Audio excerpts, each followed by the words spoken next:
Uh, Let me introduce Dr. Nitin Satpute. I'll keep it very, very brief. Dr. Nitin Satpute is a researcher in machine learning and computational intelligence in Aarhus University, Denmark. He is going to be um, touching upon an interesting field in AI and HPC convergence applied to medical image analysis. Why I said touching upon is it's a very vast field, and I'm sure he will agree with me that he'll just be touching and talking, giving us an oversight. Without much ado, now let me hand it over to Dr. Nitin. Dr. Nitin, over to you. Thank you, Dr. Prashant. Thank you for the invitation, first of all, to Dr. Srinidhi and also for Jalendra for organizing this event and inviting me for this talk. It's nice to share the experience and the research knowledge that I do have and that currently I'm exploring. So yeah, the topic of the today's talk will be mostly on AI and HPC convergence, specifically applied for biomedical imaging, medical image analysis, where I'll be discussing mostly about liver cancer diagnosis, how we can apply the AI and HPC knowledge so that the overall uh, liver cancer diagnosis can be efficiently performed and can be helpful for the clinicians. So yeah, the topic is basically AI and HPC convergence for medical image analysis.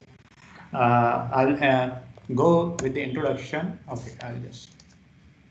Yeah, this is going to be outline. Probably will give introduction and background introduction about myself and also about AI, HPC and liver cancer diagnosis. And we'll let you know about parallel distributed training, why this can be done, how this can be useful for the AI models and for efficiently training the AI models for liver cancer diagnosis. And finally, I will touch one of the bottlenecks, which is CPU bottlenecks, and what are the contributions that we have made as a collaborators in our project, and then I'll conclude and will provide some future works in this particular direction. So the preliminaries are basically, I'm Nitin Satpute. I have done PhD in computer science from University of Cordoba, Spain, with highest distinction. And I do have collaborators with ETH Zurich, Switzerland, Oslo University Hospital, NUST, Norway. This is just to give you overall information so that in future there are like relevant works which can be collaborated and work together. So that's perfectly fine. We can work it out how we can collaborate with different universities so that it can be fruitful for each and every collaborator. And the European projects which I have been part of was like Marvel. That's the current project, which is basically intended upon crowd management system, where we are discussing the AI-based models for crowd-based analysis that involves the anomalies, that involves the crowd counting or the person detections. So that's the overall project is all about. Before that, during my PhD, I was working on HAPANA projects. These projects are basically EU-funded projects. HAPANA was Marie Curie. I was hired as a Marie Curie researcher inside HAPANA. Marie Curie was one of the prestigious fellowship for PhD all around the world. And this particular project was about high performance soft tissue navigation, where my task was how to accelerate overall liver cancer diagnosis, the different models inside the liver cancer diagnosis like segmentation, enhancement, and registrations. And before that, in Italy, I was being part of Axiom, which is Agile Extensible Fast IO module. This was basically intended for video surveillance, and where various scientific applications for video surveillance, how it can be mapped onto different embedded platforms, which can involve controllers, GPUs, and also cyber physical systems. So that's the overall introduction about myself. So I'll just go with the general flow in medical image analysis. We'll discuss some of the problems which are there in liver cancer diagnosis and how it can be helpful if we come up with some automated methods that can be utilized by the clinicians, how it can be auto-tuned for the clinician so that the overall process will become faster and also can become the accurate. And there are like different methodologies I'll be discussing, which can be efficiently implemented on a single GPU, also on the multiple GPU platforms. So in the general flow, okay, I'll just start, as I have said, in the medical imaging, I'll go with the liver cancer diagnosis as the particular application, because this was part of my previous work inside the HAPANA, which is high performance soft tissue navigation. So there are like various issues when the clinicians have to perform the surgery for the liver cancer treatment. So it's like inserting the needle inside the abdomen and finding out the exact tissue where they want to operate upon. So that's like detecting a particular organ, or it can be a tumor, or if there are multiple tumors, then how to navigate that particular needle inside the body, inside the abdomen. So that's a trickier task. And the way it is quite visualized here, it is quite difficult to identify and locate, because the overall quality of the images that the clinicians are observing on the screen is not good enough. So that's why for them it's quite difficult to analyze, and that itself makes a time-consuming process. The overall, I mean, I must say that the ambition is basically like, can we come up with the one-day diagnosis and treatment? So we are targeting that particular ambition. That's a long-term goal, where if we can achieve that, then the overall time and the overall the money required for that particular treatment will be reduced, and it can be helpful for the clinicians as well as for the patients. So that's the overall objective of this particular project in a long-term manner. So yeah, the problems are like basically identifying the tissues, identifying the organs, and finding their behavior inside the abdomen. And also once they are identified, then navigating that particular needle inside the abdomen, and then operating, basically performing some surgery or laparoscopic surgery, or just removing that particular tumor. So segmenting it out, and also laparoscopically removing that particular tumor out of the abdomen or out of the liver. So that's a typical task where clinicians do find a lot of difficulties in order to find it and in order to observe it. So how can we useful? How can we be useful in order to provide AI-based solutions which can be fast and accurate? So that's where I will be mostly exploring. I will give some of the details which are already developed, and also the open-ended problems, open-ended solutions which we are still working upon. So that's the various stages, like a healthy liver, fatty liver, and also liver fibrosis and cirrhosis, where we basically classified if there is no tumor, if there are some tumors or single tumor, or if there are many tumors inside the liver. So definitely, if there is a single tumor, the process will be different. If there are multiple tumors, there are like we cannot make a hole inside the abdomen and observe each and every tumor. So there will be like a single or multiple holes, like 2 or 3. But if there are like 10 or 20 tumors, then definitely the needle need to be in that particular position where the tumor exactly is located. So that's what the challenges are. Like single tumor or 2 or 3 tumors, it's perfectly fine. If there are multiple tumors, then the challenges become more complex. And also finding that location, if they are linked with some particular organs, then again we need to be careful. Suppose if the tumor is linked with the vessels inside the liver, so these major vessels which carry important blood, so that should not be harmed, so that the overall abdominal function should carry it as it is. Like the liver should perform the way it is performing without harming the other organs of the body. So that also, these are the things which need to be considered while operating on a liver cancer treatment, or while operating for a liver cancer treatment. So yes, I'll go in brief, like what are the different detections, different visualization problems. So here in brief, you can see there is a clinician and also a patient, and the clinician need to observe on the screen. So definitely the visualization should be much clear. If it is not clear, then it becomes quite difficult for the clinicians to analyze that particular part of the body, or it can be an organ, and also to distinguish between different organs inside the body. So that becomes quite difficult. And this is regarding the surgical, and also the surgical instrument, where exactly to make a hole inside the abdomen, and also to navigate inside the abdominal area. So the cameras, they are also not quite good enough, and the quality of images which the clinicians are observing, they are low in quality. So there should be some framework which can improve the overall quality of the images, so that the overall analysis of the liver tumor can be observed, and it can be treated quite well, quite accurately, and without losing the time. So yeah, the first and foremost problem is like observing the images, the low quality images. So definitely we have to come up with the high quality images, and the distinguishing the one organ with the other, so that the region of interest, the target of interest will be exactly operated, and we are not messing up with the other organs inside the body. So these are the various processes inside the image guided surgery. So I'm just going with the medical image analysis. What are the problems? And once we understand the problems, we will come up with the AI based solutions. And once we know the AI based solutions, how it can be further speed up, so that the overall process can be accurate and can be done as fast as possible. So here in the liver cancer diagnosis, basically we divide it into pre-planning stage, and then the post-operative, pre-operative, intraoperative, and the post-operative state. In the pre-operative state, it's just like we take the images. It can be CT, MR, or ultrasound images, and we try. The clinicians try to observe it, how they are, what are the strategies they need to employ, and what are the different things they need to consider while operating on the patient during intraoperative stage. So definitely that's the before operation, where they will collect different data and try to analyze it.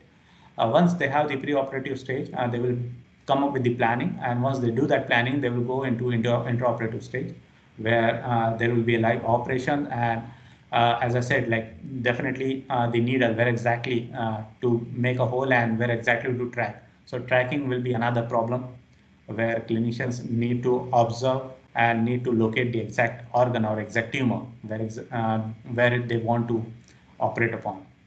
And as I said, tracking, but there are like different modalities like CT, MR, and ultrasound scan. So they do have different inputs before operating and during operation. So if they are getting a different inputs at different timestamps, definitely the images are different.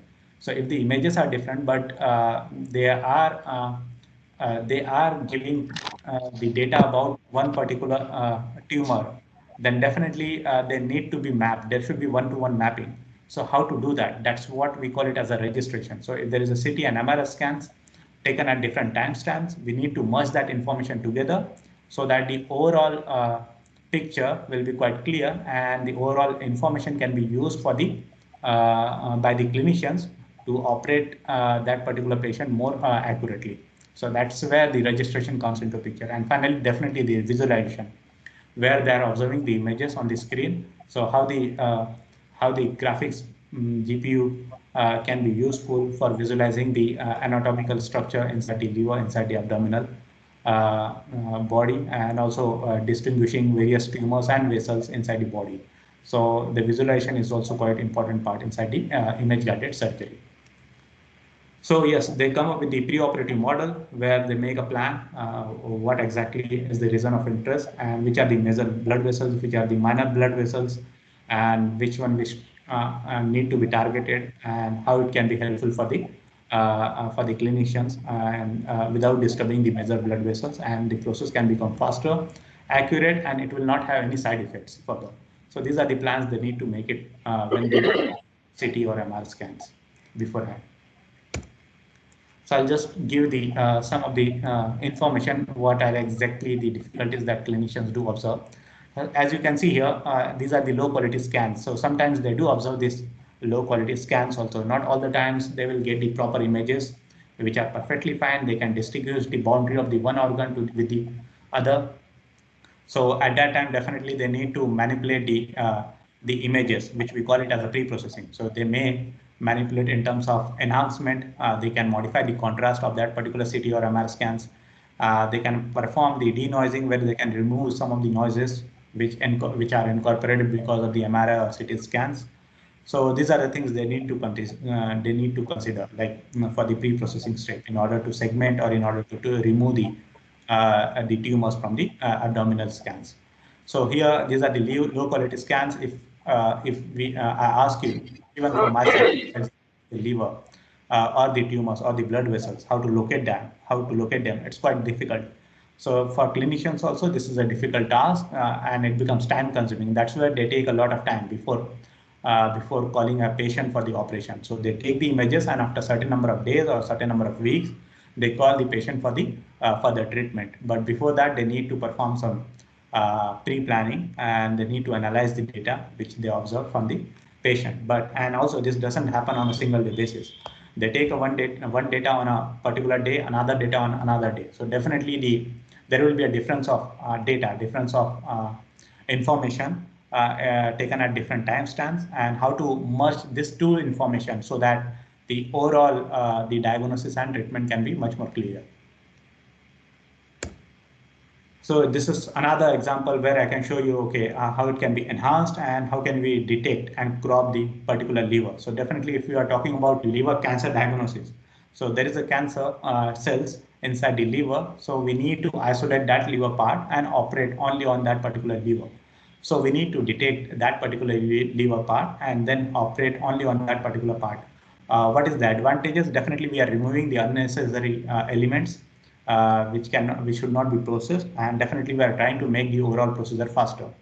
And the second analysis is, if we consider the overall image, it does impact the overall quality of the tumor diagnosis and treatment also, in order to detect and segment that particular tumor. So definitely the enhancement, the contrast enhancement, and finally detecting only a part of a liver so that our region of interest will be fixed, and finally we will operate only on that particular tumor.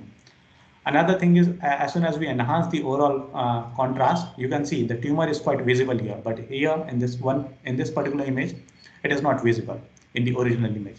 So here it becomes quite easier to identify the boundary of the tumor and segment it out and remove it out, which can be helpful for the robots. Like if we want to come up with the automated medical image diagnosis, then definitely it's a robotic surgery.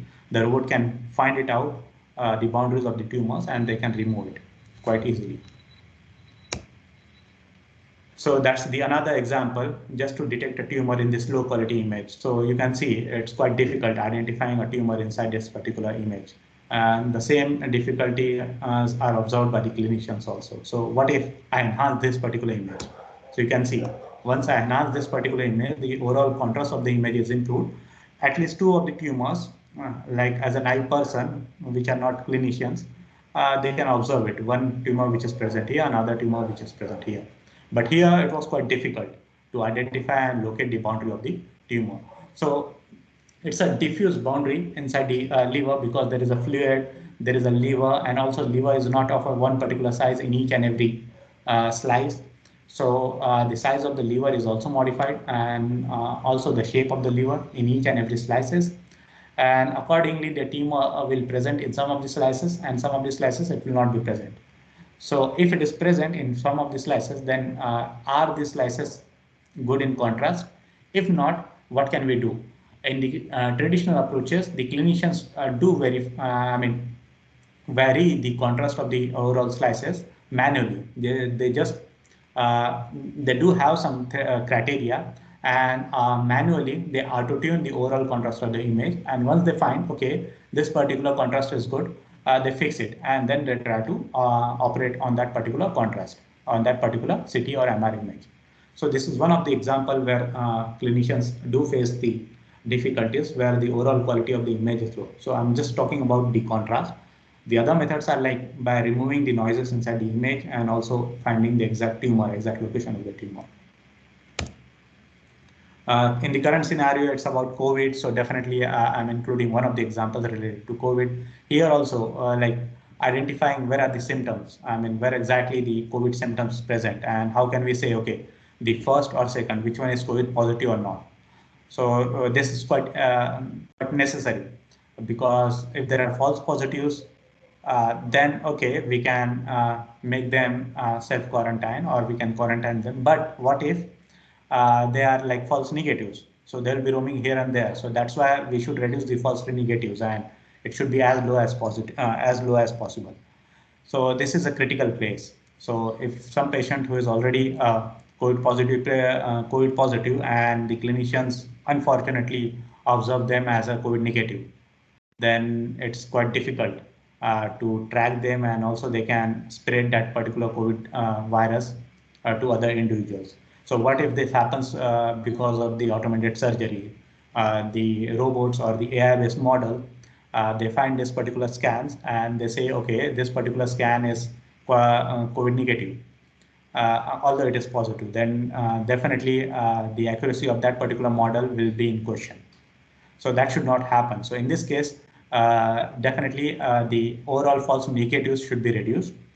And in the first case, in the tumor analysis, so we want to reduce the overall false. Definitely, false negatives are also important, but false positives are more important, because what happens if you have the false positives? I will go with the another examples in future. So you will include the other part of the organs also. So it may be possible that the organ, the part which is not part of the tumor, you are also cutting that particular part. So it may be possible that you are destroying the vessels which are linked with that particular tumor.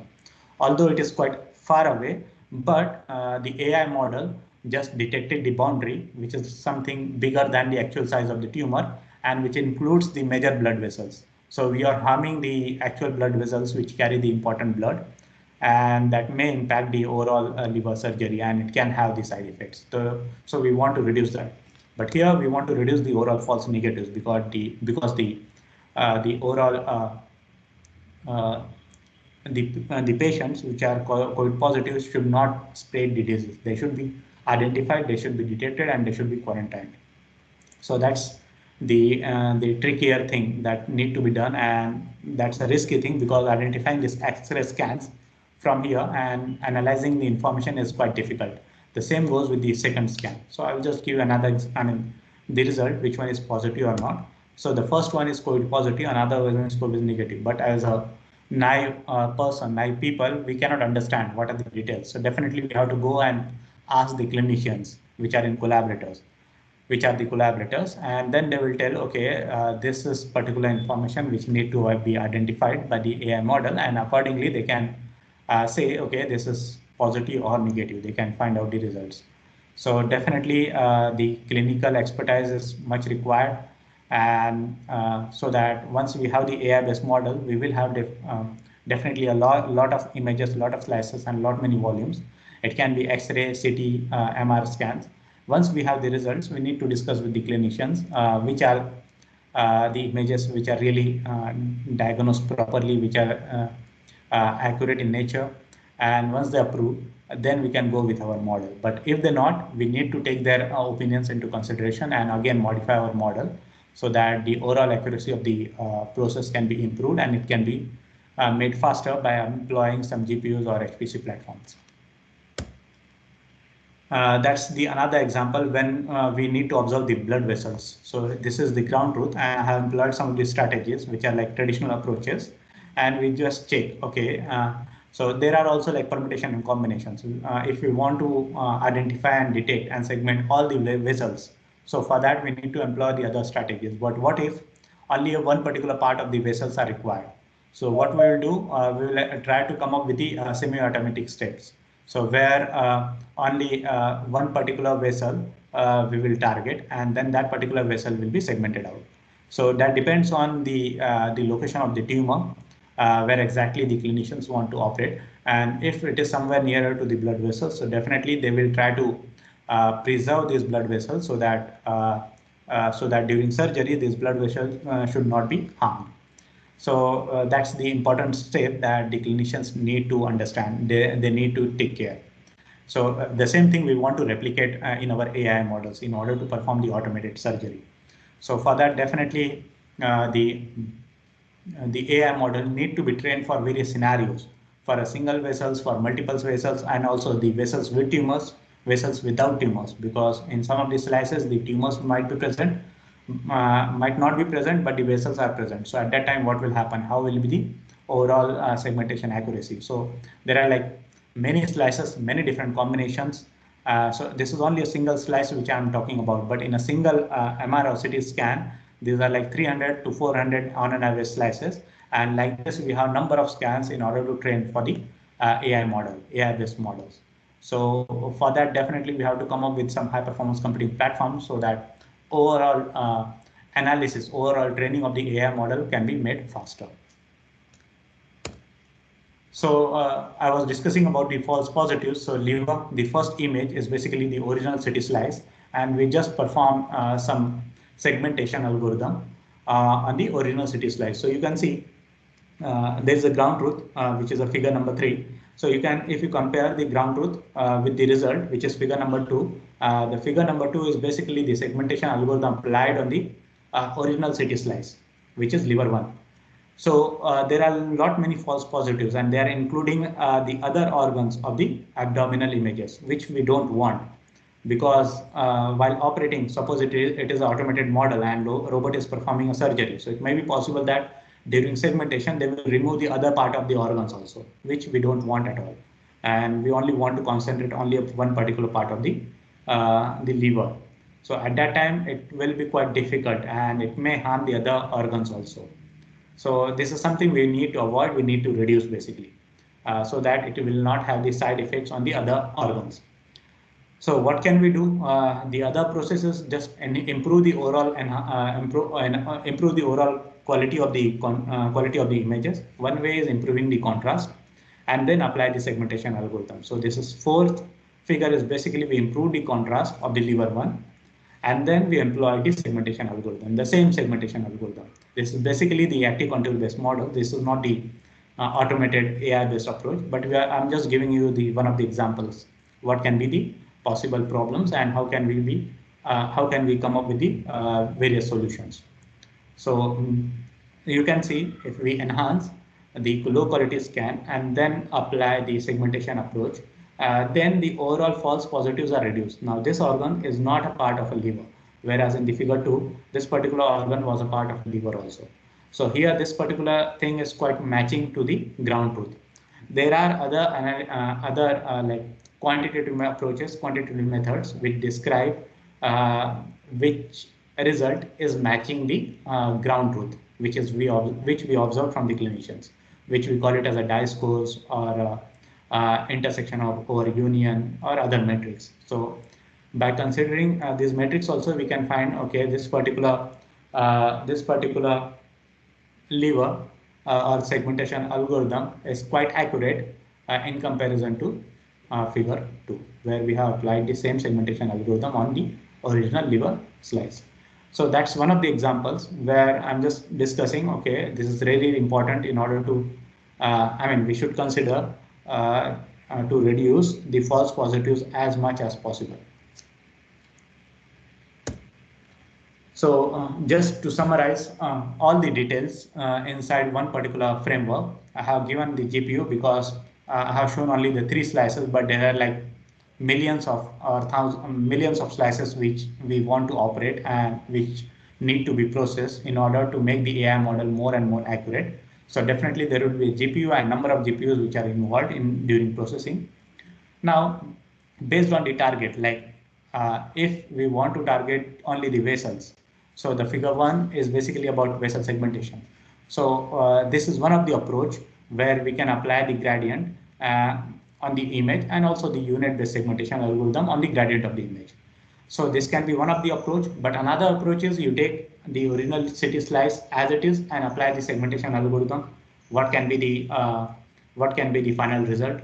So these are the things which need to be analyzed and implanted on the AI model so that we can see, okay, which method or which exactly the data set is performing much better and is providing the accurate result. So either take the city slice as it is.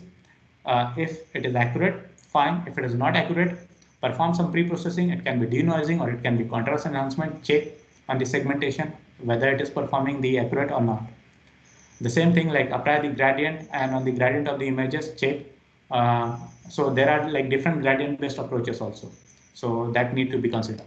And also check the segmentation on the gradient of the image, whether this is performing the accurate results or not. This is giving the accurate results or not.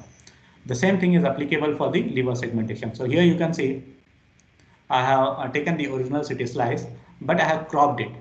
So on the cropped images, I'm performing the liver segmentation on the AI-based models. So what you can do, you can come up with a single model which can crop and analyze the results, analyze and perform the operations to provide this liver segmentation. Or you can have multiple CNN models or deep learning models which are performing a single steps at a time, like cropping and then performing the segmentation. So this is the another example which I have just given some intuition how we can come up with the different solutions. The third example is about the enhancement. So we have the original city slice. You can see there we can not observe the tumor on the original city slice. But once we enhance, it becomes quite clear, okay, there is a tumor here, and then we can employ the segmentation algorithm, AI-based model or the traditional algorithm to provide the accurate tumor segmentation. So these are the various scenarios, like either you provide the original city slice. Now, this is only about city images. Now, what if you have the multiple modalities, city MR and X-ray scans? So at that time also, you need to perform the multimodal analysis. What do I mean by multimodal analysis? You have the different combination of images from city MR scans, and you try to merge the important information from different scans. And once you have merged, is that merged information providing the enough data to analyze and take the accurate results? So if it is, then take that much information. If it is not, then train the model individually on the CT, MR, and the X-ray scans and check whether they are performing the better results or not. So it is totally dependent on the experimental analysis. So, and again, if you are not getting the accurate results, what is the next combination? Either you perform the pre-processing and then segment it, or you perform the cropping and then segment it, or you can change the segmentation algorithms also. It may be possible that for some slices, UNet is not a better algorithm. You need to come up with these different algorithm strategy. So can we have a single model, a single black box, which have the different combinations of the AI models, depending on vessel, tumor, and liver. Some segmentation algorithm may be performing much better for all the three objectives, liver, vessel, and tumor. But that's the rare case. Then what can be the second step? The second step can be you need to come up with the independent AI models for the vessels, liver, and tumors, so that the clinicians can play with the images and then they can play with the output of the images. In the worst case, if the AI models are not accurate at all, then we should come up with this flexible solution. We should provide some auto-tuning functions to the clinicians. Whatever the results that they are getting, there will be some parameter. If they tune that particular parameter, they get the results in runtime, and then based on the tuned parameter, they will get the accurate results based on their intuition, based on their expertise. So there should be some manual inputs which can impact the output of the results and which can tune the output of the results. And then based on that parameter, clinicians will decide what is the combination and what exactly is the result which can be beneficial for them, because it is totally dependent on the clinician's expertise, how should be the result. So if the results are not accurate, the worst case scenario will be provide some manual tuning parameter so that the clinicians can tune that particular parameter and play with the results. So these are the different problem statements, different objectives which need to be considered if you are coming up with the AI models. So definitely there are humongous amount of data that need to be processed in runtime, and also all the data we need to analyze whether the results are accurate or not. And then if the results are not accurate, then the pre-processing steps which we need to make sure whether that can be a part of a single AI model or a multiple AI models. So by giving this information, I'll just go with the DNN because I'm talking about the AI models. So that's only a black box. I'll just give the brief introduction about the DNN model. DNN is a subset of AI, basically, AI and the machine learning models. The AI and also the single layer network is basically you have the input layer, the hidden layer, and the output layer. But in the DNN, you have single input and output layer, but there are many hidden layers. So and it can be like hundreds or thousands of hidden layers which can be a part of computations. So I'll just give, there are like initialization of the parameters, and finally there is a output which is a prediction. But before that we are performing some operations. So what happens, you have a black box, and then this black box need to be trained based on the data set that we are providing. So you will have one single data set. The black box will check the output. If the output is not accurate, then the black box will try to calculate the loss by comparing the predicted and the accurate output. And once the loss is not below some threshold criteria, then the loss will be propagated backward, so that the parameters of the models can be updated. So the thing is, there will be input, which are the various images, X-ray scans, CT scans, or MR scans. Based on this input, the output will be calculated. And once the output is calculated, if it is not accurate, it means there is a loss. And if the loss is not below certain threshold, then the loss will be propagated in the backward direction, so that the parameters of the framework, parameters of the AI model can be updated. It's just like if you are learning a bike, or if you are learning a bicycle. So you just try. In the first iteration, you fall, you again stand up, you try, you fall, and then you try to manage your balance by understanding the balance where you failed, and you try to not make that particular mistake, so that you will not fall early, but you will be balancing your bike for more amount of time, for much amount of time, and then you try to learn the bike.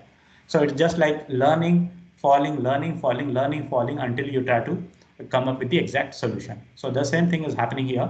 The AI model takes some parameters. The parameters are getting modified based on some data, and until the loss becomes lower than some threshold value. So it's an iterative process. So one thing we need to consider is we need to optimize this iterative process. So that's the time consuming process.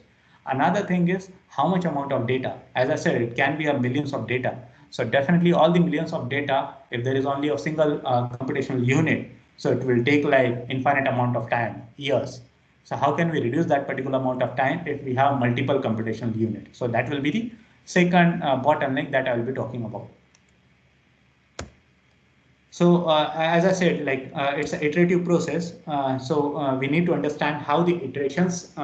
So definitely I'll be talking about HPC platforms. The HPC platforms basically come up with the GPUs. So if we want to implement the iterations on the GPU, we need to understand some basics, how it can be done on the GPU. So I'll just go through the simplest algorithm, which is reason growing. Reason growing is also a segmentation algorithm, but it's a simple, and it's also iterative or recursive in nature.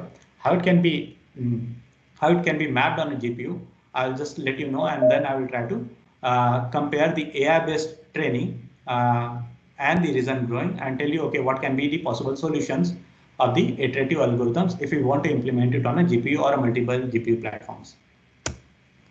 So the reason growing is basically we start with a single seed on an image.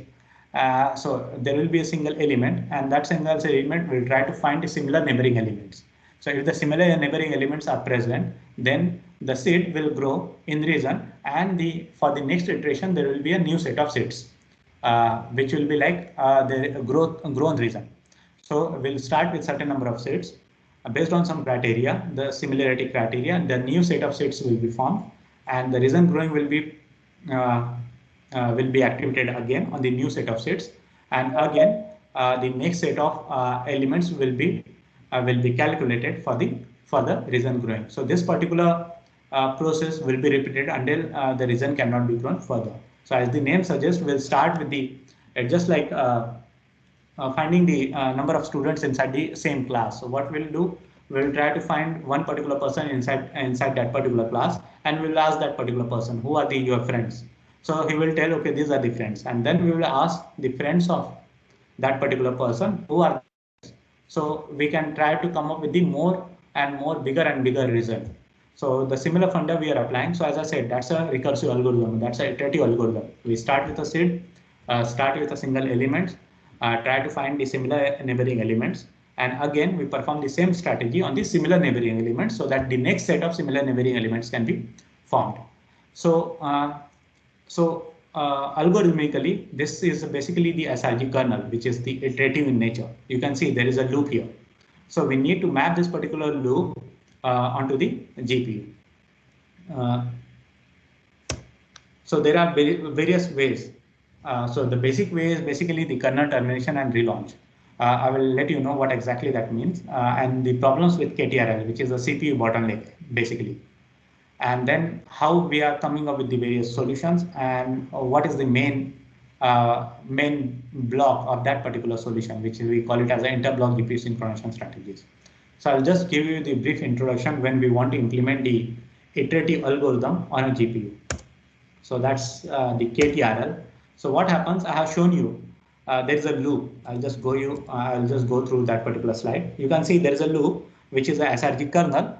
So you set a seed and then try to invoke the SRG kernel, which will find the similar neighboring elements. And once you have the similar neighboring elements, you perform the SRG kernel on those similar neighboring elements. So these things we need to map on the CPU and GPU combinations.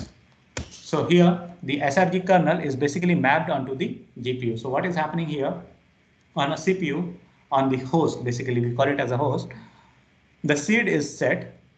Now, once the seed is set, the SRG kernel is invoked. Now, what is the task of this particular SRG kernel is to find out the similar neighboring elements. So once the similar neighboring elements are calculated, the control will go back to the CPU. CPU will check whether these next similar neighboring elements can be grown further or not based on some criteria. So if it can be grown further, then again the control will go back to the GPU. So what is happening? The few elements are decided initially, and then based on some criteria, these few elements are growing based on the similar neighboring element. So the calculation of similar neighboring elements are happening on a GPU, only the calculation, but the controlling whether the region growing need to be performed or not, that need to be done from the CPU side. So the controlling is happening from the CPU, but the actual calculations of the similar neighboring elements are happening on a GPU. So this is like a more technical terms. But yeah, just like GPUs are only performing some processing, but the CPU, it's a control which will direct the GPU, okay, you need to perform the calculations. So there are like, you can see there are like intermediate communication between host and device. It's just like a banking system. If you want to deposit some notes into a bank, if you have 1,000 rupees and 100 the 10 notes of 100 each, then what will you go? You will go and deposit 100 note and then come back again, deposit rupees 100 and then come back. This is something you don't want. And then there are like intermediate transfers between your house and your bank. You want to avoid that. What we will do, you will take all the 10 notes together, deposit it into the bank. That's what you want. So the similar thing, you need to operate it here. So you just need to collect the seeds and send the data onto the GPU, and the GPU will perform all the operations without coming back to the CPU, and the final result will be sent back to the CPU. So the CPU will say, okay, take this particular image, take this particular data, and take this particular information. You send back the results only when all the operations are done. So there will not be any intermediate communication. So that's where we call it as a CPU bottleneck, because the CPU is controlling the GPU. But we don't want that. There will be like a one-way communication. GPU will perform all the operations and final results will be sent back to the CPU. So how we can imitate this particular process in the AI model? So you can see in the AI model also, as I said, there will be a model, a black box. A black box will be having certain set of data. So based on the data, the parameters will be updated. But in order to update the parameters, there will be a back propagation. So the data will go inside the black box. The black box will calculate the output. And if the output is not accurate, definitely that particular loss will be backward propagated, and that particular loss will be used to update the parameters. So there is also a communications. There is also a training which is happening and which is iterative in nature. So what will happen? We will perform the back propagation on the GPU, but it's a CPU which will be controlling the GPU. That okay, you need to perform a back propagation or not. So what if the CPU will not decide that? CPU will just say, okay, take this particular data, take this particular parameters, and you need to tell me the final parameters which are really necessary for updating which are really necessary for the final output. I don't want to be in the process during the backward propagation, during the training. So in this way, we can avoid the CPU bottleneck totally. So I'll just problems with the CPU bottleneck, like as I said, like there is like unnecessary communication between host and device, CPU GPU, there is another bottleneck. What happens when you are invoking this particular kernel on a GPU? What is happening? You are sending all the data on a GPU. So the GPU performs the computations over all the data. So so the cropping, or if you are interested only in one particular part of that particular data, then a GPU will not understand that, because GPU is following the instructions of the CPU. So it's a CPU who needs to decide what exactly the data should be observed or should be calculated. It's not the GPU. GPU will just perform all the analysis on all the data that it is collecting. But so that's a drawback actually, because it may happen not all data will be required on a GPU for the processing, and CPU doesn't know about it, and it will only propagating the data to the GPU. So how to avoid that? So that's another bottleneck, because the processing is happening on all the data. We need to avoid that. We need to process only the required data, which is really important, and then finalize the results. So, but here in the CPU bottleneck, all the data is getting utilized. So that's the another drawback, like synchronization via CPU. We call it as it as a synchronization because the GPU is also having various set of computational blocks. So it's just like many cores. There will be like processing unit 1, processing unit 2, and there are like thousands of processing units or hundreds of processing units on a GPU. What happens if you perform some operation? There are results on 100 blocks, computational blocks, and this result should be synchronized. So that, what do I mean by synchronization? The block 2 should see the results of block 1. Block 100 should see the results of other block 99s. So that synchronization should happen as soon as you perform some computations. So one way of synchronization is via CPU. So whenever the control is going back to the CPU, the blocks are automatically getting synchronized. The blocks on the GPU are automatically getting synchronized. But during that synchronization, there is also a transfer of data, and there is also unnecessary computation over our data, which is not required at all. So these things we need to reduce. So in the ideal case, the solution is basically we take all the computations on the GPU. Now you can see the looping is happening on a GPU side. There is no looping in between host and device. I'll just go in that particular slide. So you can see there's a looping in between host and device, but now the looping is completely gone onto the GPU. But we have added one more block, which we call it as IBS, which is inter-block GPU synchronization, which I will tell you. So that's the strategy. So that's one of the bottlenecks where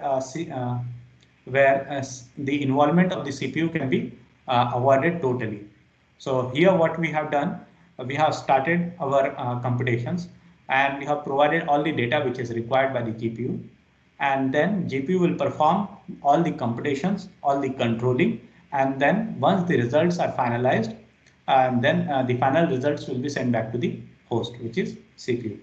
But for that, as I said, when the CPU is controlling all the processing, at that time, the blocks on a GPU are also getting synchronized. It means only the valid data is being communicated in between different workers, in between different computational blocks on the GPU. But now there is no control from the CPU side. So definitely we need to come up with the synchronization strategy in between different parallel computing blocks, the parallel processing units. So that's what we call it as a IBS. So what happens? There are seeds. We perform the SRG kernel, and the new set of seeds are formed, like new neighboring elements, similar neighboring elements are formed. Now this new similar neighboring elements are calculated from different blocks by the different blocks on a GPU. So block 1 might be calculating the 1 neighboring element, block 2 might be calculating the 2 neighboring elements, block 3 might be calculating the 4 neighboring elements, similar neighboring elements. Now, as soon as we come up with the next iteration, all the similar neighboring elements should be visible to all the blocks. So for that, we need to come up with the inter-block GPU synchronization strategy. So there are like various strategies which I will discuss, but the idea is basically to take all the control from the CPU, from the host, and take it on a GPU. So if there is a single GPU, the control is happening only inside one particular GPU. What if we have multiple GPUs? So there will be like inter-GPU synchronization. So now it is inside one particular GPU. So we call it as an inter-GPU communication also, or we call it as an inter-block synchronization, because the computational blocks inside a GPU are basically called as a block. And then if you are synchronizing the different blocks inside the GPU, it is called as inter-block GPU synchronization. But what if the same thing, we have multiple GPUs, many GPUs, like GPU from 1 to 100. So at that time, definitely GPU 1 will be calculating one particular SRG kernel. The GPU 2 will be calculating another particular SRG kernel, and then we need to synchronize this particular GPU. So at that time, we need to come up with the inter-GPU synchronization strategies. So there also we will try to avoid the CPU bottleneck. So there are various ways of inter-block GPU synchronization strategies. They're like log-based, log-free, quasi, or cooperative groups. Cooperative groups are basically came up in the CUDA 9. CUDA is basically a framework in order to program the GPUs so that you can distribute various tasks. We can map various tasks on various computational blocks on the GPU. Like we have C on a C for the sequential programming. Like that, we have CUDA or OpenCL for the parallel programming. So until CUDA 9, before CUDA 9, the cooperative groups were not there. So cooperative groups came into existence, and they started providing the inter-block GPU synchronization and also the inter-GPU synchronization strategies. But if they were not there, then we could have used the log-based. Log-based is basically the atomic operations. The exploit the device memory. Device memory is the farthest memory. Lock-free, which doesn't use the atomic operations, but it does involve the accessing of the device memory. And quasi is something which does not involve the atomic operations. Atomic operations are slower in nature in the previous architectures of the GPU, but right now the atomic operations are also faster. But if you want to exploit, if you don't want to use the atomic operations, you need to use the device memory. Which is visible to all the computational blocks, and also, but the device memory is the farthest memory. So if you want to access the data, it will be quite slower. So quasi is the approach which exploits the shared as well as the device memory. So the shared memory is visible only to a certain number of blocks, and the device memory is visible to all the blocks inside a GPU. So the quasi is basically the fastest inter-block GPU synchronization strategy. I'll not go into the details of this inter-block GPU synchronization strategy because I will let you know the bigger picture, how single GPU, how multiple GPUs can be utilized for the AI models, for the fast, efficient training of the AI models. So until now, I discussed only about the single GPU, but right now I'll just go with the what if you have the multiple GPU platforms and you have the training. As I said, there is a black box. And a lot of data is going inside the black box, and based on the data, the parameters inside the AI black box is getting modified. So there is a training which is happening. Input data, the black box will try to find out the output, and then this output will be compared with the ground truth. And if the ground truth and output are very far away, I mean there is a lot of loss, then this particular loss will be propagated in the backward direction. And then based on the loss, the parameters of the black box or the AI model will be modified. So that's the overall strategy or the overall intuition behind the AI model. Now, what if definitely this particular AI model, there will be a millions of data. So one way is, can we divide this millions of data into multiple GPU platforms so that the overall training can be made faster. So initially, all the millions of data is going only a single GPU, and the parameters of the black box is getting modified. Now, instead of one GPU, we are coming up with the thousands of GPU. So this millions of the data is getting divided into thousands of GPU. So like each GPU is getting thousands of data right now. So we need to understand, okay, how it can be done. So just to give the mathematical terms, if one particular GPU can train that particular model in 10 days, so if we come up with the 10 different GPUs, so definitely the overall training should be reduced to 1 day. So if one particular GPU can train that particular AI model in 10 days, 10 different GPUs should reduce the overall time for that training to 1 day. But it doesn't happen like that. This is not a linear, because there should be a communication between this 10 different GPUs also. So the overall training is not linear. The overall time for the training is not linear. So what are the different bottlenecks? So the main important bottleneck is communication between the different GPUs. So in a vague terms, if we want to make a building, a 4-story building, so definitely there are like, if a single worker is there, so a single worker will take around thousands of days for making a 4-story building. But what if there are like thousands of workers who are constructing the same 4-story building? So definitely the overall time should get reduced to a single day. But it doesn't happen like that, because the single worker need to communicate all the details to the 1,000 workers, and also the 1,000 workers should communicate the details to the single worker. So there will be a communication time. So that communication time will not let the overall time to scale linearly, to scale down in a linear manner. So definitely we need to reduce this communication and optimize the computations, optimize the overall GPU computations. So just to give the intuition, the forward is basically like the data is going inside the AI model, and then the loss is getting calculated. Once the loss is getting calculated, then the loss need to be propagated in the backward direction. So as I said, there are like number of layers inside the AI model. So layer 1 to layer L, like layer 1 to layer 100. Now the loss will be propagated in a backward direction. What I mean by that is the loss will first go to the layer L, the final layer, and the parameters of the final layer L will be modified. And then similarly, the loss, if there are 100 layers, the loss will be propagated to the 99th layer, 98th layer, and the first layer. So this process will be repetitive, but they need to be dependent on each other. Unless and until the loss, the parameters of the layer L is calculated, the layer L minus 1 cannot be updated. So definitely there should be processing of layer L should be done in order to process the layer L minus 1. So what is happening? You made the forward propagation, the layer L is updated, and once, what do I mean by layer L is updated? Only the gradients are calculated. What do I mean by gradients? It's the update on the parameters. So now you have the parameter P1 in the first training, but now the layer L has the parameter P1, but now after calculating and propagating the loss, you found, okay, this P1 is not sufficient. There is some details, which is delta P1, which need to be added into the P1. So now you have the delta P1. So in this particular situation, only delta P1 is calculated. So this delta P1 need to be communicated in order to update it. So in the similar way, you will calculate the delta P2 for the layer L minus 1, and then delta P1, for the first layer.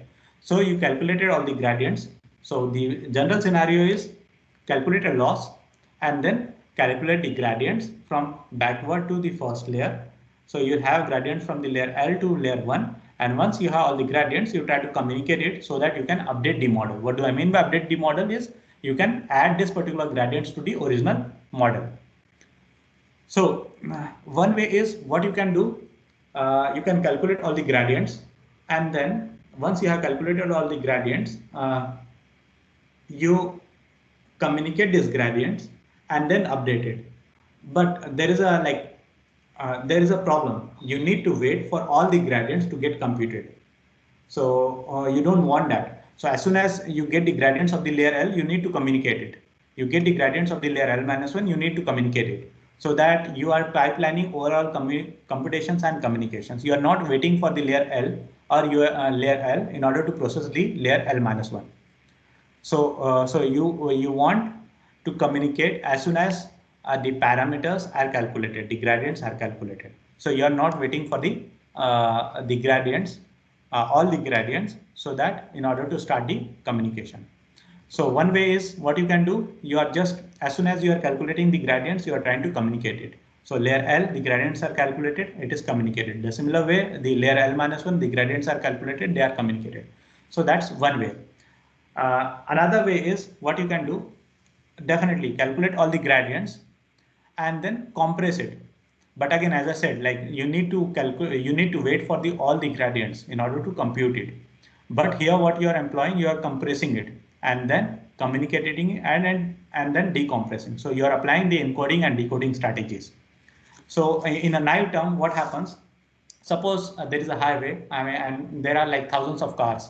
which are trying to come inside a city, but there are only 2 or 3 bridges to come inside the city. Now all the 1,000 cars need to come inside the city. So what will happen? The 1,000 cars need to channelize themselves for each and every single bridge. So for first bridge, 300 cars will be lined up. Second bridge, next 300 cars will be lined up. Third bridge, there will be next 300 cars. So like this, they will try to communicate. But what we can do? There will be like a sequential timing constraint. So instead of parallelizing it, you need to sequentialize all the cars. Before the bridges, there are like thousands of highways, like thousands of roads, where thousands of cars can move quite freely. But as soon as they want to enter inside a city, there is a bottleneck of a bridge. Only limited number of bridges are available. Not all 1,000 cars can go together simultaneously. So definitely you need to sequentialize based on the bridges which are available, which we call it as a bandwidth, the total number of data that need to be communicated, and also the latency. How much time will it take to travel a data from one point to another? So one way is, as I said, like, okay, sequentialize all the cars. Another way is what you can do. You can have a train, and that particular train will have all the 300 cars or the 1,000 cars, and that train can pass through that bridge or the another channel. So that train is basically doing the way of compression. It will compressing all the cars, and then it is trying to communicate. And once the communication happened, once all the cars came inside the city, then the cars will try to demerge, or they will try to isolate, and they will try to find their own ways. So that's something called as decompression. So, and then again, the models will be updated. So the idea is basically perform the forward propagation, find the gradients, and once the gradients are found, then update the model, the AI-based model. So here again, you have to wait for all the gradient parameters which need to be calculated. The same strategy we can employ on a layer by layer basis. So as soon as you got the gradients of the layer L, compress it, communicate it, and decompress it. So here you are employing on a layer basis. So the overall time is getting reduced. You don't need to wait for the gradients of the other layers in order to communicate it. So the idea is basically, if you have 1,000 elements, you should have enough computation so that all the resources should be busy on a GPU. Like if you have 1,000 GPUs, all the 1,000 GPUs should be busy all the time. So just because of the communication, they should not be sitting idle. If they are sitting idle, can we reduce that particular communication time so that the GPU resources are only waiting for a small amount of time, which we cannot avoid any further. So the idea is basically to reduce the communication time as much as possible and make the GPU resources as much busy as possible. So that's one way of parallel distributed training. Another way, like the first one I already discussed, like calculate the gradients and communicate it as soon as you found the gradients on a layer by layer basis. So which we call it as a pipelining the stochastic gradient descent. SCGD is basically stochastic gradient descent, which is one way to find the loss or to converge the loss function basically. There are like other methods also, steepest gradient descent and the other optimization strategies, but I'm just discussing this particular way. Now, the second way is, as I said, like all 1,000 cars need to go inside the city, but it is quite possible that not all 1,000 cars are required to go inside the city. There are bypass. So only few number of cars which will be required to go inside the city to perform some functions, and then the remaining cars can bypass that particular city through another highway. So you need to find which cars are really important to go inside that particular city. So that's what we call it as a sparsification. So here you calculate all the gradients. Now, not all the gradients are really good enough to update the parameters. Only like 1% of the gradients are enough. So you try to calculate the 1% of the gradients and you try to update the models. You try to communicate it. So in this way, you are trying to utilize the bandwidth as much as possible.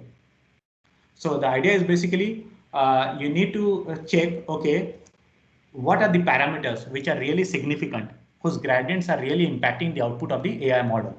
If the gradients are really impacting the output of the AI framework, then only communicate it. If they are not impacting, don't communicate it at all. Just accumulate it until they become really significant. So that's where you need to play with the gradient. So that's what we call it as a sparsification, to identify the top K gradients. That's why the name is top K SGD. And then once you identified the top K gradients, just communicate it. The example is basically the 1,000 cars, only 100 cars are important. Only the 100 cars will go inside the city. Remaining 900 cars will bypass the city, so that the overall utilization of the bridge will increase to go inside the city. And the remaining 900 cars will just bypass and do their own work. Next way is, instead of waiting for all the gradients, we can perform the same strategy on the layer by layer basis. So you just collect all the gradients of the layer L and then sparse it out, sparsify it out. So what do I mean by sparsify? If there are like 100 parameters on the layer L, just check how many number of parameters really important on a runtime basis. And then if only 10 parameters are important, then send only the 10 gradients of that particular parameter. So communicate only those 10 gradients. The same thing can be done by the layer L-1 and so on.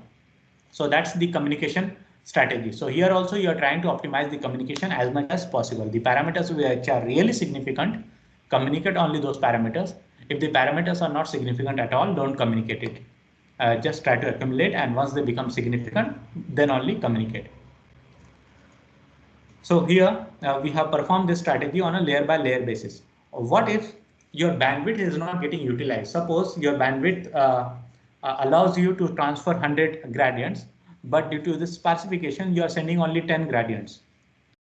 What you can do, you can merge the layers, different layers. You take the 10 gradients from the layer L and the remaining 10 gradients from the layer L-1. So you will try to merge like 90 gradients from the layer L-1 as much as possible. So these two layers are merged together, and once they are merged together, you are communicating these gradients together.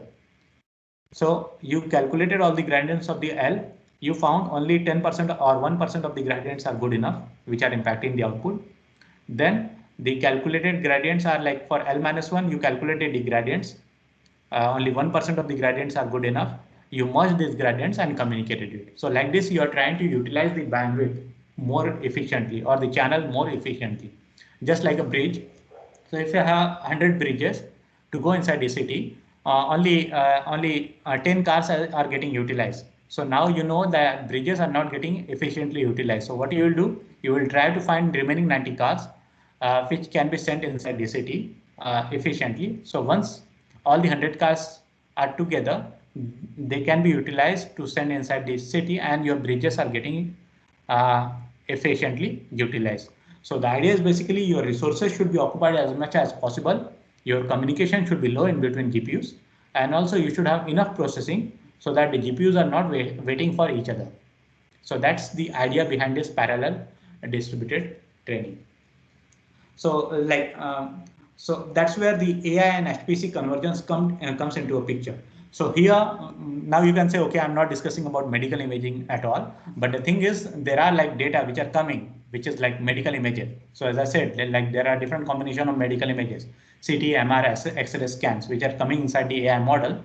Now this AI model, the parameters of the AI model need to be updated. So as I said, there are millions of data. I'm dividing this millions of data, the medical data, into thousands of GPUs. Now, once the data is divided, while updating a model, you need to make sure the common model is getting propagated on all the GPUs. So if they are not getting communicated, if they are not getting propagated on all the GPUs, you need to make sure that, which we call it as a synchronization. So for synchronization, you need to make the communication and updates. Once the updates are formed, then only next set of forward propagation can happen.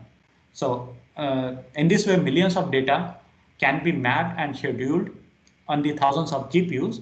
But again, after mapping and scheduling on the thousands of GPUs, you are not getting a linear scaling of the speed up. So what are the ways? What are the bottlenecks basically? The bottlenecks are basically, one is the CPU constant, another is basically the communication in between GPUs. So for optimizing the communication in between the GPUs, this is the these are the some of the strategies, so that we can make the AI model and the HPC platforms converge together, so that the big data which are coming from the medical image analysis or from the clinicians, that can be divided and scheduled on various GPU platforms, and the GPU platforms are getting utilized efficiently. Like 99% of the time they are in use. Only 1% or 0.1% of the time they are getting added, which we cannot reduce at all, which are really necessary. So yeah, these are the strategies in order to avoid the communication. So that's where the term AI and HPC convergence comes into a picture.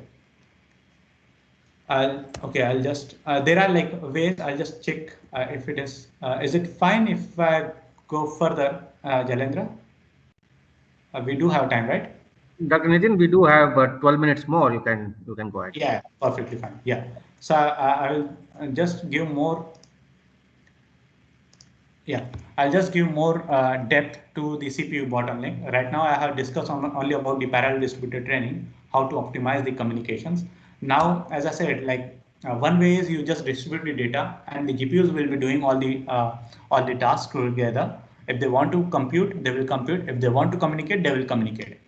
Now, for communications, it may be possible that they need to come back to the CPU, and the CPU will say, okay, the parameters are updated. So what will happen? AI model, there are AI parameters. AI parameters are propagated to all the GPUs. The GPU will compute together, and then once they have the gradients, they will send back the gradients to the CPU. And then finally, the CPU will try to aggregate all the gradients and try to update the parameters.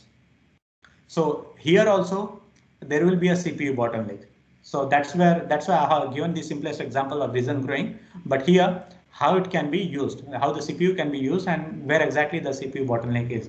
So we call it as a server synchronization, the synchronization which is happening at the server side.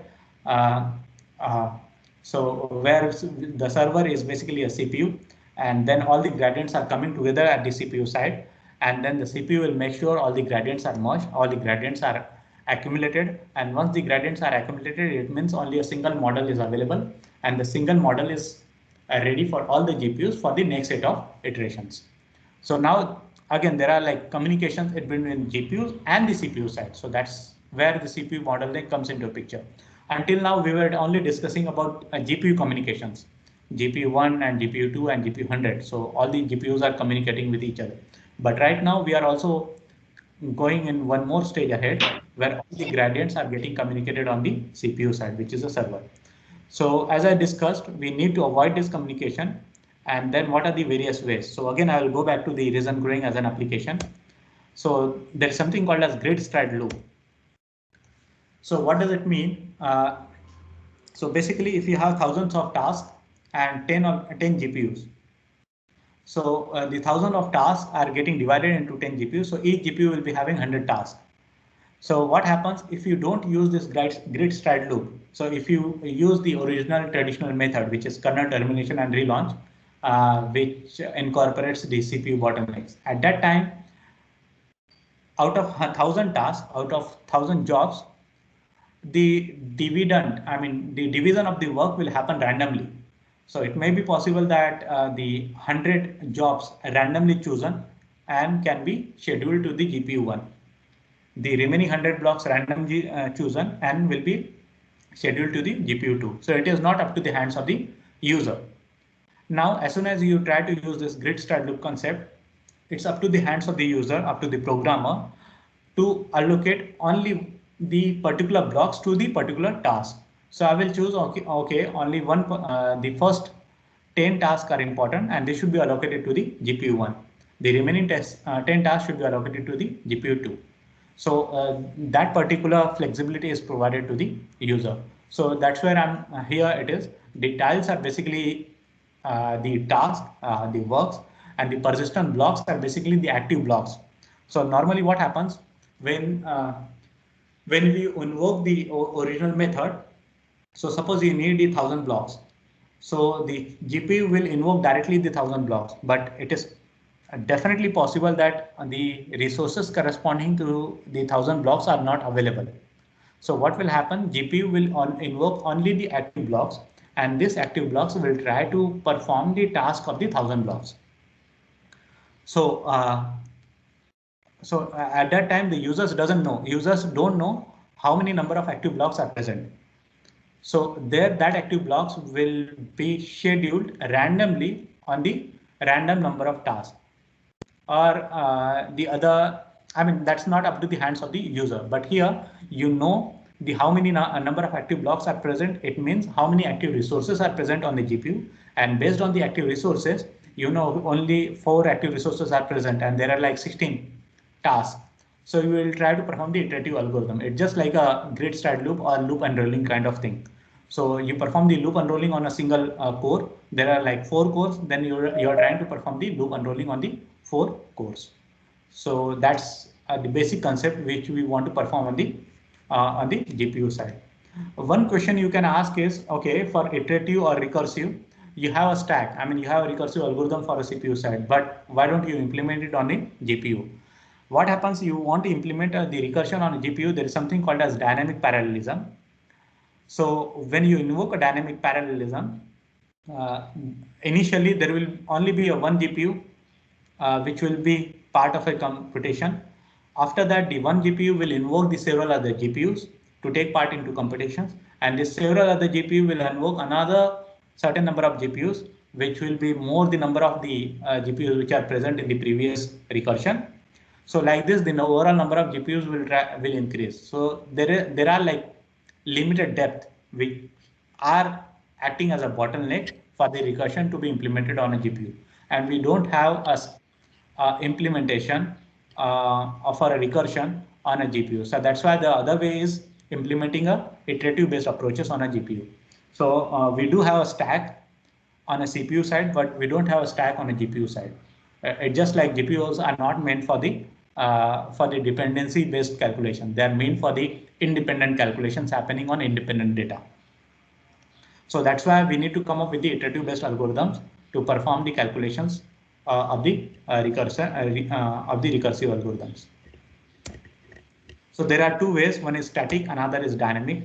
Static involves, I mean, as I said, the CPU bottleneck, you need to invoke all the images together and the computations are happening on all the images. But in static, what happens? You can decide what set of computations you want to perform, what set of elements need to be involved in the processing. So that's why we call it as a static ROI, the reason of interest. You will decide the reason of interest.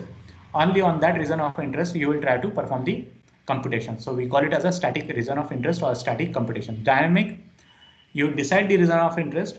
Your ROI also increases based on your processing. So what if in the initial iteration, you need only small amount of data, but after certain number of iterations, you need bigger amount of data.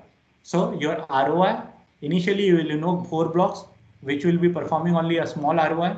Then your ROI increases, and then the iterations will happen only on the increased ROI. Then again your ROI will increase.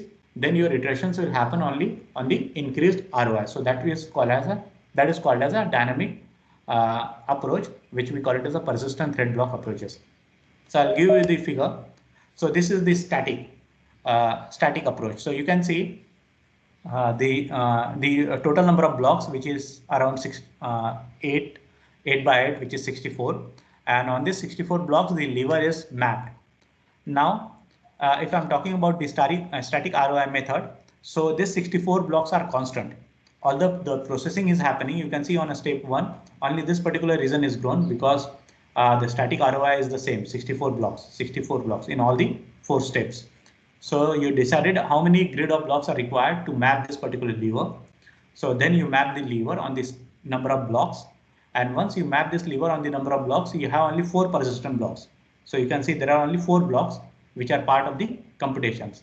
So these 4 blocks will be performing the iterations on all the 64 blocks. So initially you got this region which is grown, or this particular processing which is done. Then you got this particular processing which is done, and after that, until your all the elements, lever elements are grown. So what do I mean by static ROI of tiles? Your region of interest is constant. The 64 blocks are constant in all the iterations. Whereas in the dynamic ROI of tiles, you decided what can be the maximum number of blocks which are needed. You map the lever on the maximum number of blocks, but initially you know only a small number of elements are required initially. So you started with the small number of elements. So your ROI is smaller in the first iteration. And then in the second iteration, your ROI got bigger. You can see there is a block also. So your ROI got bigger. Again, your ROI got bigger and the processing is performed only inside the ROI. So here your ROI is changing, your reason of interest is changing. So that's why this particular process is called as dynamic ROI. But after each iteration, so as soon as you got these results on the step 1, you need to perform the interblock GPU synchronization, which I already discussed. And once the synchronization happened, then only step 2 happens. So it means this particular results which are colored are visible to all the computational units, and then the next iterations can be started.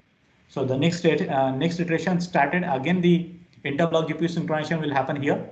Then the ROI got increased, and then the computations are happening. The same process goes on until the reason cannot be grown further. So for the AI also, for the training also, what happens? Initially, you have only a small set of data which are really important. So your the computational units, your GPUs, are only required to the small set of data. You will not process the bigger set of data. So once you realize, okay, this small set of data are not enough, you try to increase your data to a bigger amount. So the CPU, the host will send the bigger amount of chunk, a bigger chunk of data, and then the HPC platform, the GPUs, will try to process the bigger chunk of data. So this strategy can be utilized there in that particular way. So if you want to start with the small amount of data, and then you realize, okay, this particular small amount of data is not enough, you increase the amount of data and you try to perform the computations over the big chunk of data. So that's what the idea is all about. So that's the static and dynamic ROI. So as I discussed, the conclusion is basically I have discussed about CPU bottlenecks. I mean, initially I started with the introduction behind the medical image analysis. What are the different problems? What are the different challenges? And these different challenges involve a lot of data which need to be processed in parallel. So definitely a single GPU platform will take like months or even years. So how can we reduce it? So if you want to reduce it, increase the number of GPUs in the HPC platform, but the scaling that we are observing is not linear. So definitely the bottleneck is basically the communication in between the GPU. So that's one of the bottleneck, one of the challenges that I have discussed, and the various solution to that bottleneck, that is communications amongst the different GPUs. And the another way is the communication from the CPU side, which we call it as a CPU bottleneck. So there are like two bottlenecks which we have discussed. So here, as I said, like persistent and grid stride loop, how can we accelerate it on a GPU? What are different computational blocks? What are the different interblock GPU synchronization strategies, static and dynamic approaches, how it can be relevant into AI-based models, AI training, and what are the different applications on a liver cancer diagnosis, like vessel segmentation. The cross modality is basically utilizing one of the models, which is like CT scans. And if the CT scans provide much better information, use this better information on the MR scans. So you are using this information from one of the modalities to process the data of the another modality. So that's what we call it as a cross modality. So I didn't discuss it here, but the enhancement which happened, it was by using the cross modality guided liver contrast enhancement. Then the tumor segmentation by using the dynamic ROI based method. So again, I mean, I just given the separate information, but the results which I have shown, they have used this particular approaches: dynamic ROI, static ROI, and this cross modality based approaches. And finally, there are like liver segmentation, which is using the Shanwei's, which is active contour based model, and also the liver segmentation by using AI models, which is UNIT. That's a deep learning based framework, convolutional neural network based framework for the segmentation. But that is applied on the enhanced liver slices. So that's the overall the contributions you can say, or the overall analysis that we have done during our previous project and the current project. The future works are basically in the dynamic approach. You can see I was increasing the ROI in the equal directions. So what if the ROI need to be increased only one particular direction? So you need to understand, okay, what should be the direction of increment in ROI. So once you observe the direction, you increase the ROI only in that particular direction. So what if your data it's increasing only in one particular dimension? So you need to identify that. That's why the concept of momentum will come into a picture. You will try to analyze the previous data, and then based on that previous data, you will see, okay, this particular data is responding to one particular features only. Then you will try to perform the analysis only on that particular features. You will not try to diverge in different direction. So that's where the concept of momentum comes into a picture. So if you know, not all the directions are important, not all the features are important, only certain number of features are important. So your dynamic ROI will be essential only in that particular direction, only in that particular dimension. So that's where we need to incorporate. Another is definitely the automatic lever cropping for lever segmentation that we are still working on. So as I said, like definitely the lever segmentation, it's not accurate. We are getting around 92 to 94 DICE scores, which is like qualitative or quantitative approaches for analyzing the lever segmentations. So using UNet and GAN based approaches, we got it, and we are still performing the distributed training of this GAN based approaches and the UNet based approaches. So that's the another feature work that we are still working on. Third is like GPU acceleration, as I said, how it can be mapped on the HPC framework, HPC platforms. So that's a part of a research work that we are still working on. The final is, which is the important one, which is lightweight federated models for lever segmentation. I'll just give the brief idea behind this lever segmentation, federated models. What happens in the current scenarios, there are small clinics. So Bangalore or Nagpur, these are like the metro cities, but there are like villages where only clinics are present. So they do have scans, CT or MR scans, but they don't have required analysis. So what happens, they send that particular scans, patient specific scans to the metro cities where more intelligent systems are already implemented, are already working. So what happens, you are playing with the privacy of the patients. So you are sending all the data as it is. So there are like 10 clinics, they are sending data to the metro hospitals. So now here you are sending all the data together to the metro hospitals.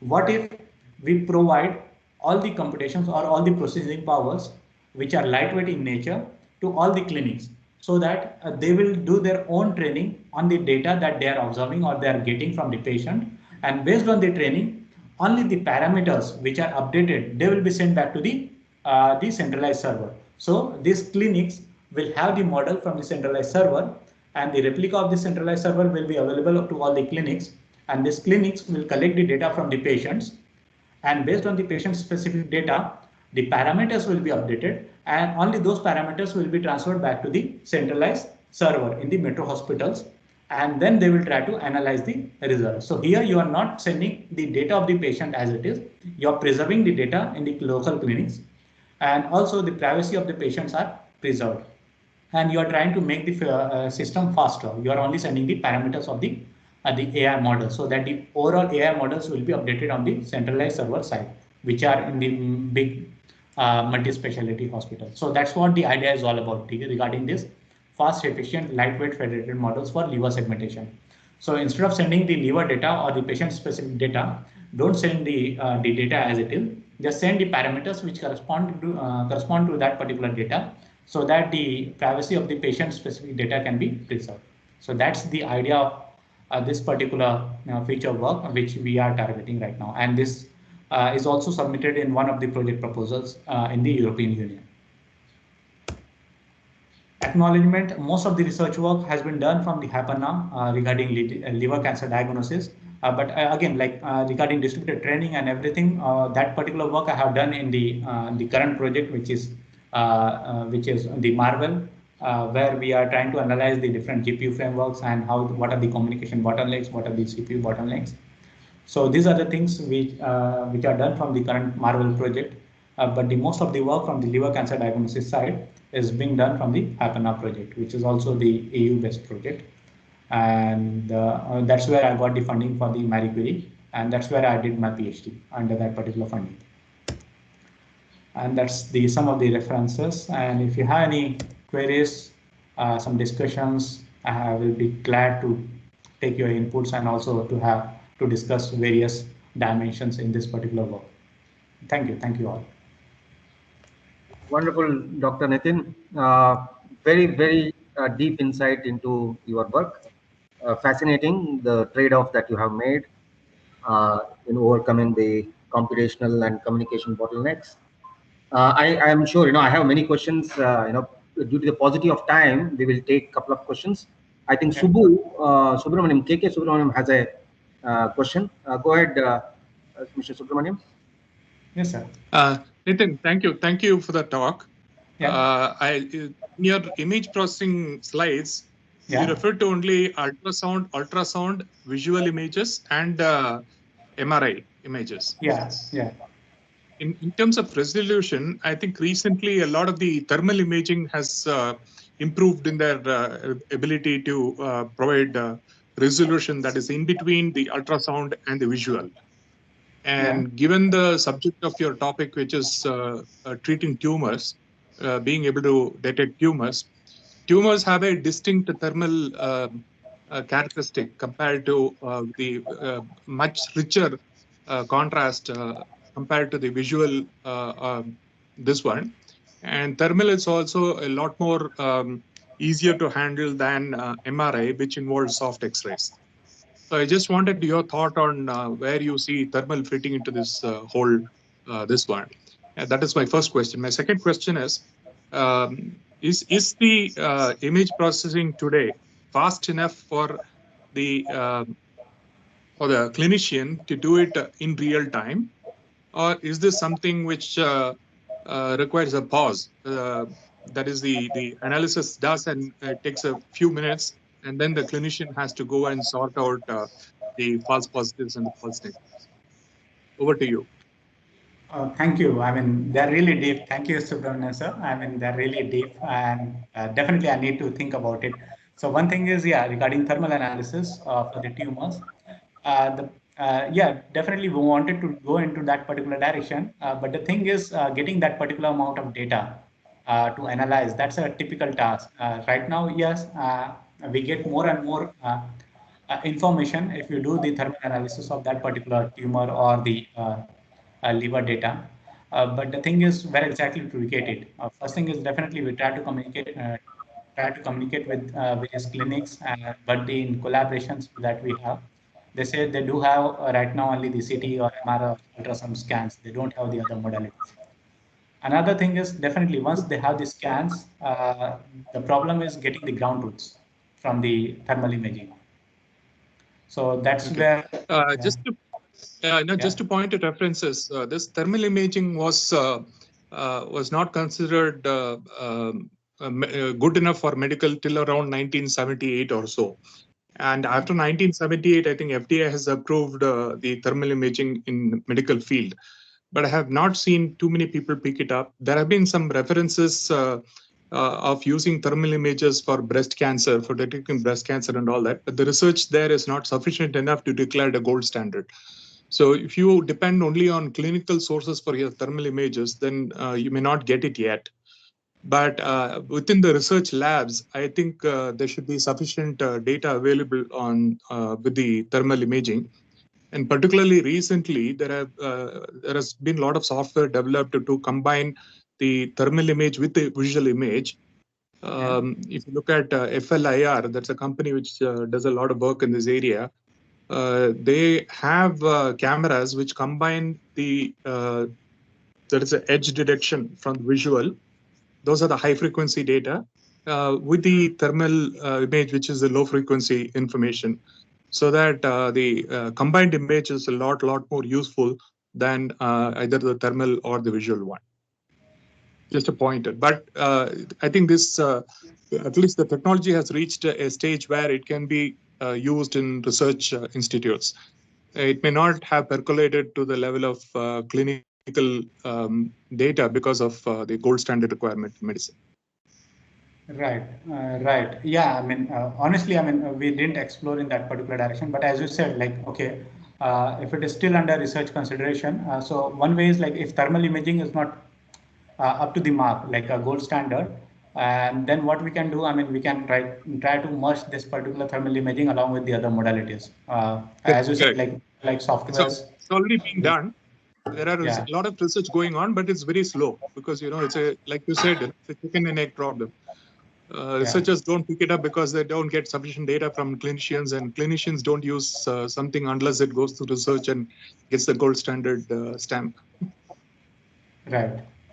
And healthcare tends to be pretty conservative, but electronic engineers, civil engineers, and other people have been using this for ages now for diagnosis. Okay, yeah, but actually that's quite a good, I mean, that's a nice active area which can be explored further, because I don't know, because I didn't explore it. Probably there might be some AI-based models which are using the thermal data for the tumor analysis, but I need to check that. If they do have, then definitely I doubt they will only be utilizing the thermal data for the diagnosis, the AI-based model. Now you have software which combines both the thermal and visual. Yes, yeah. So that can be from the camera itself. The camera itself will give you a composite image. Okay. Okay. I need to. Sorry to interrupt, gentlemen. Dr. Nitin and Mr. Subramaniam, I think further queries on this can be taken offline. We are running, we have already overshot the time that we had set for this. Without taking much time, can I request all the other participants to mail us the questions so that we can get it answered by Dr. Nitin? Is that okay with you, Dr. Nitin? Yeah, perfectly fine. That will be. So because I myself have a couple of queries, I will definitely send it across to you, and we will collect all the other queries and we'll get it answered and publish it on our journal page. That would be very kind of you. I would like to thank Dr. Nitin Satpute for making time today. It was a wonderful presentation. You threw light on many aspects of your research. I'm sure many of us have queries, questions, which we'll pass on to you. And I would like to thank all the participants today for making time and making this third in the series of our Tech Talks a success. This session has been recorded, and we will soon be putting up this recorded session into public domain. Thank you, Dr. Nitin. Prashant, do I have a minute? Oh, Jailendra Kumar is here. Yeah, JK, go ahead. Hi, Dr. Nitin. Sincerely apologize for the inconvenience at the beginning of the talk. I was away. I could not run Microsoft Teams on my phone. Could not attend your early part. Nevertheless, I joined last 15 minutes or so of your talk, and it was exciting. It is exciting. A lot of ground you have covered. Thank you very much, sir. Can we request you to write an article for our journal as well? Sure, I will do that. I mean, I'm in a talk with Srinidhi, Professor Srinidhi, so I will do that. So I'm discussing regarding the crowd analysis, but I will do it for this particular medical image analysis also.